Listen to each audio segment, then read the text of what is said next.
problemi gjithmonë ka çeduar te implementimi. Kjo për dy arsye. E para, ne kemi kaluar ligje drakoniane. Fjala bie ne kemi ligje drakoniane për parkimin dysh. Mund shkosh në burg sot që flasim. Kemi ligje drakoniane për të ndërtuar kotet spulash. Kemi ligje drakoniane për të pirë qoftë një birë, sepse natyrisht penalizohesh, dhe në ana tjetër kemi rritje të aksidenteve rrugore. Kemi lloj problematike e cila nuk e ka zgjidhur ky lloj legjislacioni. E dyta, dhe lidhe me këtë prapë si shembull, por është njëjta pyetje, ne dilnim me 86% të ujrave të ndotur. Ishim më të parë në Europë. Kapitulli për mjedisin është ndër më sfiduesit që ne kemi. Ngrihet qeveria dhe thotë, dakor, do vend depurator dhe është kosto për biznesin e shtuar. Pra, nuk ka bërë absolutisht asgjë deri tani.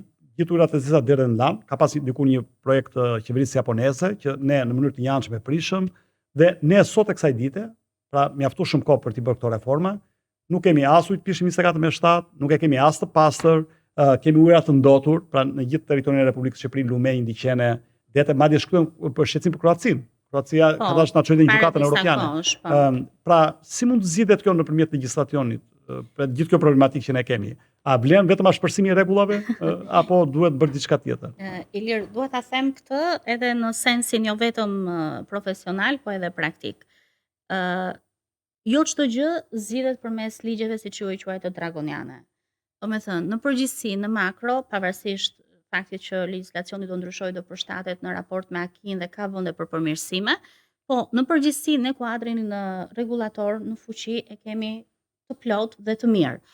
Dhe nuk mund të presim, sepse ndonjëherë e shoh këtë tendencën edhe në aktivitete të ndryshme apo në trajnime etj, apo në diskurse të ndryshme që duhet forcuar ligji duhet parashikojë dhe këtë. Nuk mund parashikohet çdo gjë në ligj.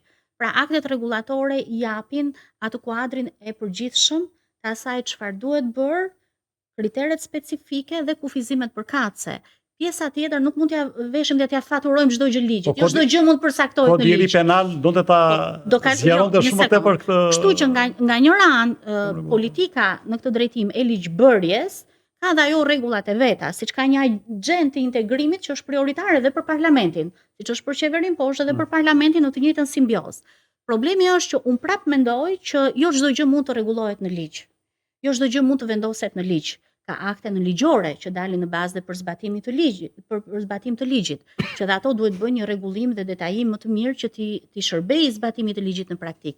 Po ka dhe kuptim dhe zbatim më të drejtë nga ana e institucioneve, nga ana e subjekteve që detyrohen ta zbatojnë ligjin dhe aktet rregullatore, po dhe nga ana e qytetarëve. Dhe e fundit, po jo më pak e rëndësishme, është dhe ndërgjegjësimi. Edhe vetë ne me që u përmendët çështjet të mjedisit, përveç elementeve të tjerë që vijnë nga neglizhenca e institucioneve apo çështje të keq menaxhimit të territorit etj, po ambienti mbaj pastër edhe nga qytetarët, edhe nga ne vetë. Nëse ne nuk jemi të ndërgjegjshëm, që plerat po them nuk hidhen vende pa vend, që ambienti nuk duhet ndotur, që duhet respektuar dhe mbrojtur, atëherë nuk ka ligj dhe legjislator që mund të rregullojë çështje të tilla që na afektojnë të gjithë. Kështu që kjo vlen për të gjitha, edhe për ndryshimet në kodin penal. Në gjykimin tim, kodi penal duhet i përgjigjet dinamikës së një shoqërie. Nëse ka nevojë për ndryshime, po themi që kanë dalë nga praktika e deri tani. Nga praktika e zbatimit të kodit penal apo e gjykatave. Ka një tendencë mbi rregullatore. Po pra, prandaj thash, overregulation nuk është asnjëherë zgjidhje. Pra, mbi rregulimi asnjëherë nuk mund të jetë zgjidhja finale. Shpeshherë ajo mund të çojë në të kundërtën, një mbi rregullim më i madh mund të çojë edhe në zbatim jo të duhur praktik.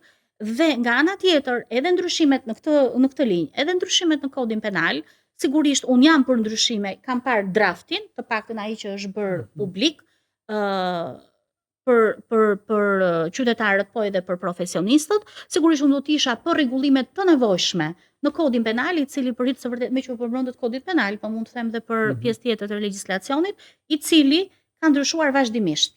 Dhe ndoshta ka ardhur koha që arnime që janë bërë në vite, amendime etj, ndoshta tashmë të kalojmë në një kod krejt të ri.